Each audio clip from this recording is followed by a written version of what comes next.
Bon, pour faire court, chacun sait que dans les 3-4 prochaines décennies, le pétrole va se faire de plus en plus rare, donc de plus en plus cher, et que les températures vont s'élever de 2-3 degrés.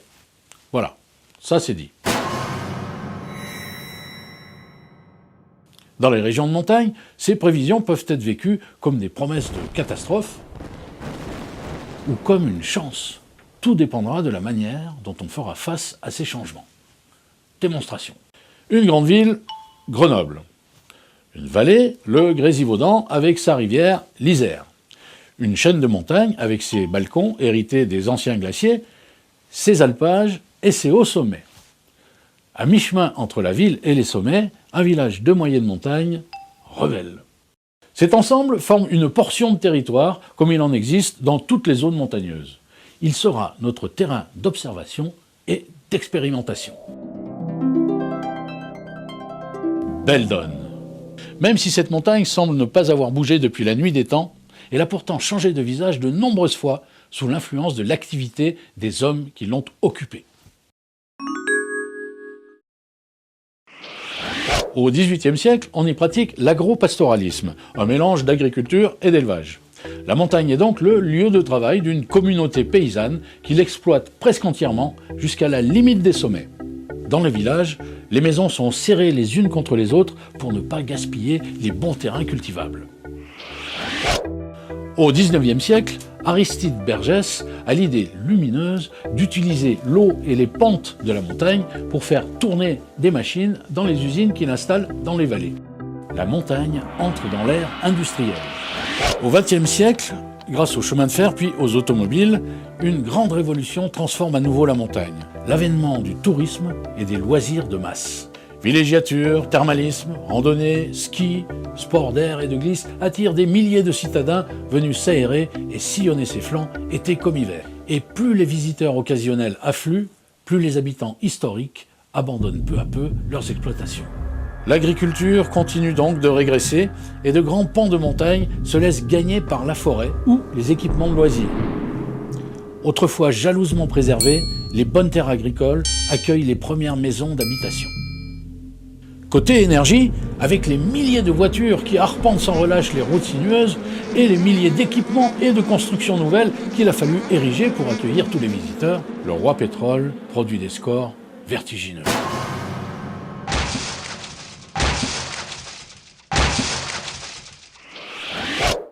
Au début du XXIe siècle, autant dire aujourd'hui, la montagne joue plus que jamais son rôle de grand terrain de loisirs. Et les terres cultivables continuent à se laisser coloniser par des citadins avides de calme et de nature. La montagne multiplie les espaces privés résidentiels. C'est parfois pénible de supporter ces hordes de touristes qui viennent nous envahir le week-end en abandonnant leurs papiers gras. Ces citadins n'ont au fond aucun respect pour la nature qu'ils prétendent apprécier. Ouais, peut-être. Mais si le citadin tousse dans les fumées de la ville, c'est aussi grâce aux émanations des 4x4 des bobos perchés qui descendent y travailler tous les jours. Et oui, ici, les déplacements pendulaires de ces nouveaux résidents travailleurs représentent 80% des émissions de gaz à effet de serre, contre 20% seulement pour les promeneurs du week-end. Donc, récapitulons. Ici, en moins d'un siècle, pour un nombre d'habitants à peu près équivalent, l'occupation des sols a été multipliée par 10. Idem pour l'énergie dépensée dans les maisons. Et pour les déplacements, ce qu'on parcourait à pied ou à cheval en 1850 est aussi multiplié par 10, mais dans des voitures à essence de 90 chevaux, autant dire 900 fois plus. Et bien sûr, tout cela n'a été possible que parce que le pétrole semblait pouvoir couler en abondance jusqu'à la fin des temps. Or, c'est précisément ce qui est remis en cause aujourd'hui. Alors, que faire? Reculer de 2 siècles? Réhabiliter le cheval et la bougie?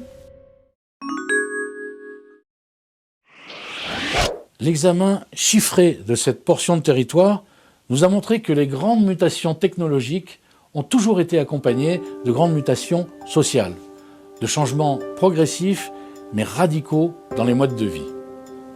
Il est par conséquent évident que la recherche de solutions techniques aux nouvelles problématiques environnementales devra forcément s'accompagner d'une réflexion sur la capacité des hommes à les mettre en œuvre et surtout à se les approprier collectivement, du haut en bas de l'échelle. On est aujourd'hui confronté à un véritable paradoxe. Les progrès de la science n'ont jamais été aussi rapides. Et pourtant, en même temps, on se rend compte que les habitudes, elles, ont vraiment la vie dure, et en particulier en montagne. Il est aujourd'hui pour nous absolument essentiel de remettre l'homme au cœur de ces projets, de mobiliser des urbanistes, des sociologues, des anthropologues et pourquoi pas peut-être des psychologues aussi, pour être au plus près possible finalement des besoins des habitants et construire avec eux les projets de demain. Partant du principe qu'aujourd'hui, tout ce qu'on fait, tout ce qu'on consomme, tout ce qu'on vit est lié à l'énergie carbonée, nous avons cherché à identifier et à quantifier les activités, les comportements, les populations et les installations les plus énergivores et les plus polluantes. Alors le bilan carbone qu'on a utilisé, c'est pas forcément un bilan carbone académique très long et très compliqué, c'est un outil qui permet de donner les grandes tendances, mais en prenant quand même des chiffres qui sont finalement tout à fait fiables pour justement dégager ces tendances principales. Mode d'emploi. À l'échelle de notre village, nous décidons de recenser 1. Les différents types d'habitations, plus ou moins énergivores. Fermes vernaculaires, maisons d'après-guerre, villas des années 70-80, maisons contemporaines ou BBC. 2. Les types d'habitants, avec leur mode de vie et leurs activités, jusqu'à leurs habitudes alimentaires.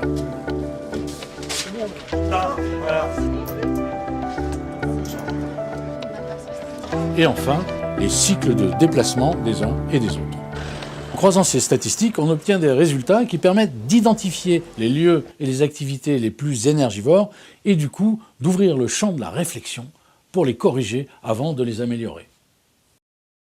Voilà, alors l'intérêt de se donner des outils comme ça un peu qui donnent des grandes tendances et qui quantifient les choses, c'est qu'on se crée une culture partagée, on peut impliquer tous les partenaires dans la décision.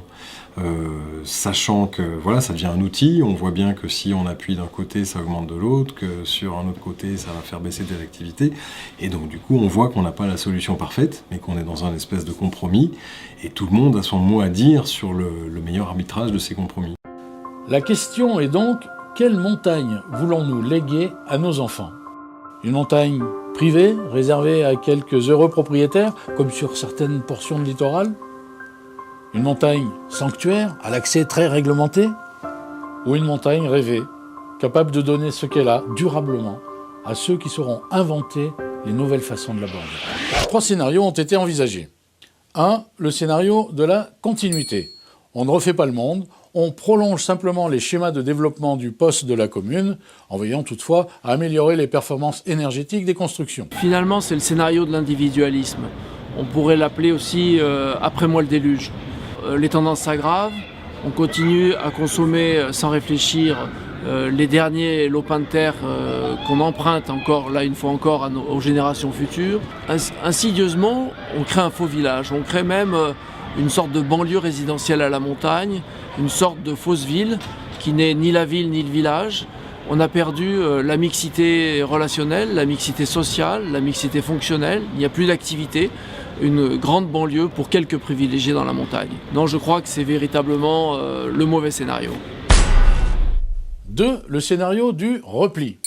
On privilégie systématiquement le recours aux ressources locales. On recherche une forme d'autonomie avec des circuits très courts pour construire, se chauffer, s'alimenter, se déplacer, se distraire sur place. Eh ben, on est quelques-uns dans un lieu privilégié de montagne, avec son soleil, son altitude, et qu'on ne tient pas à ce qu'il y ait trop de monde.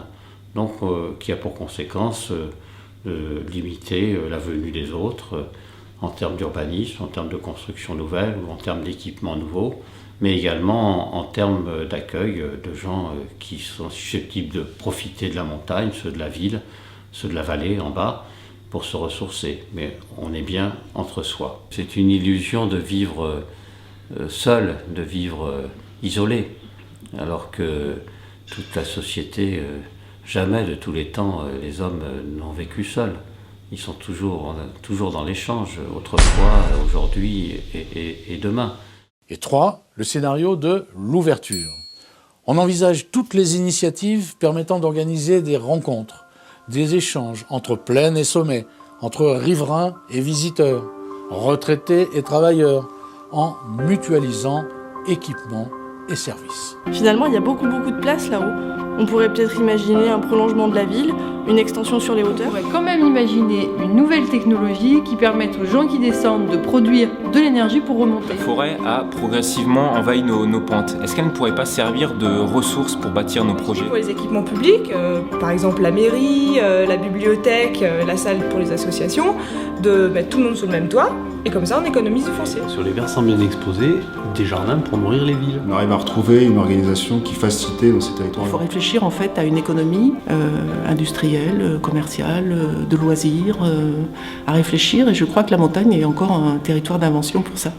Il est bien sûr impossible d'imaginer aujourd'hui ce que seront les besoins et même les envies des sociétés post-carbone. D'autant que les 30 ans qui viennent seront sans doute riches en surprises et en rebondissements. Nous disposons aujourd'hui de notre mémoire et de nos bilans pour dégager des priorités et ouvrir des voies nouvelles. Alors, courage, rêvons.